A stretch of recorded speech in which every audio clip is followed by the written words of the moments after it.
bituminous surface treatment here on State Route 442.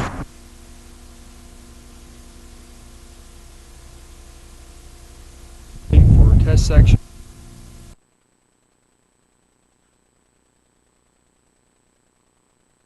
On State Route 442 on the same project as GPS 12454 between 995 and Edgewater, Florida. On this roadway, we're right now getting up into the approaching the edge of the city. Pulling up and looking back behind us here. Right curve here, then we came back out onto a tangent.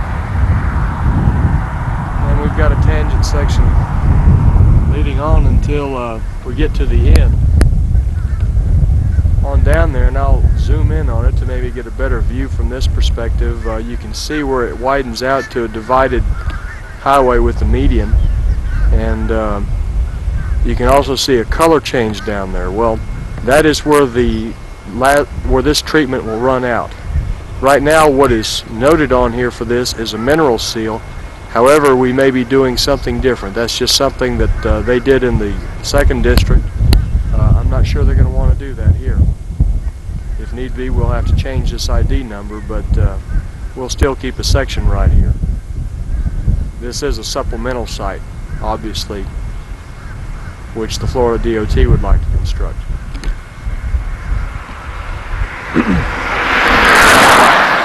First thing we see here in terms of distress is a transverse crack here about 4 feet into the test section, and it's of low severity, less than a 1/4 inch. We come down and we've got probably is best considered as a moderate severity transverse crack along with some alligator cracking. It seems like the initial distress in here was a transverse crack, and then we've move along, you can see transverse cracks every so often in here. Here's one of low to moderate severity. I'd say moderate. Probably looks like it's over a 1/4 inch wide. See another one on up the head and so on.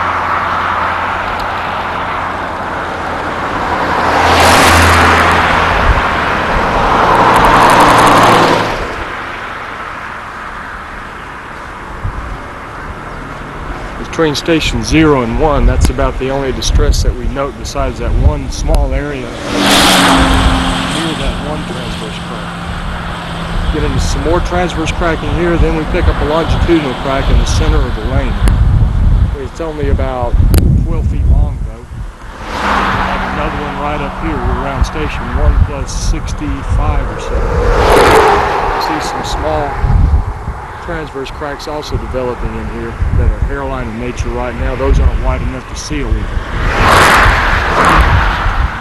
Get up here and get into some alligator cracking here for about 8 feet. The outer wheel path, bounded by some transverse cracks. And then some more transverse right here at station 2 with some alligator cracking there in the inner wheel. As you can see, the most common distress is transverse cracking. And we just go in certain spots and have the alligator. Pick up a little bit of longitudinal here, but this tends to be down the center of the lane rather than in the wheel paths. Every place we've seen the alligator cracking has been associated with a transverse crack or a series of them in an area.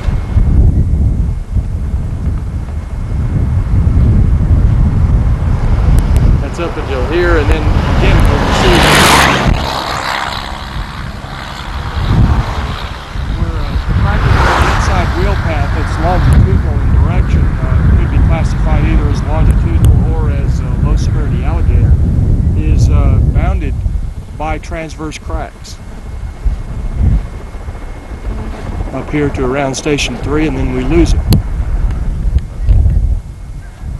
Looking on up ahead, you can see a transverse crack in the immediate foreground, some longitudinal crack there. We're getting up to a crack width of around a 1/2 inch on some of those. It's probably as wide of a crack as we've seen, aside from a spalled out place. Doesn't appear to be very much rutting, and when the pavement was wet earlier today, there wasn't any that was noticeable. Station 4, we have this well, you can almost call it a serpentine crack. That's one that I would classify as crack.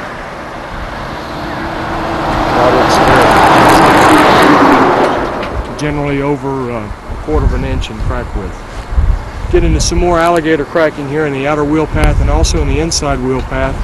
And you can see where some of the pieces have broken out and where some patching has been placed. Some of these patches may have been placed today, in fact. The alligator cracking continues, moderate severity, approaching high severity in places. Over there in the inside wheel path, you can see some longitudinal cracks here in the outer wheel path and a little bit of alligator cracking over on the inner portion of the outside wheel path. On up immediately beyond Station 5, you can see two patches. And both of those were applied today. We saw them as they were out here doing that after the first time we drove through the section. Looking on up ahead, you can see how what I was describing before and showing from a long distance with the zoom, how we widen out and get a median. Up there is where we're entering the city of Edgewood, Edgewater. I don't know why I said that several times, but we're getting into it. Ahead a couple miles is the intersection with US 1. If you turn right there and go south, you'll immediately come upon the Whitetop Interchange once you get up beyond the south edge of town. The treatment here, the mineral seal or whatever is applied, will be taken all the way up to the color change that you see up there, pointing at it. I don't know what purpose that serves really, because I'm getting tired trying to talk with my hands. But they'll carry this treatment on up there. They have been getting some complaints from what the district folks were telling us about the condition of the highway. And so by using this as a sharp monitoring site, we're actually killing a couple birds with one stone. Because we'll be taking almost all the pavement from Interstate 95 on up to here. We've got a slightly less than 2 mile long project to work with, and we were able to get a GPS section, 4 standard treatments, and 3 supplemental treatment sites on this project.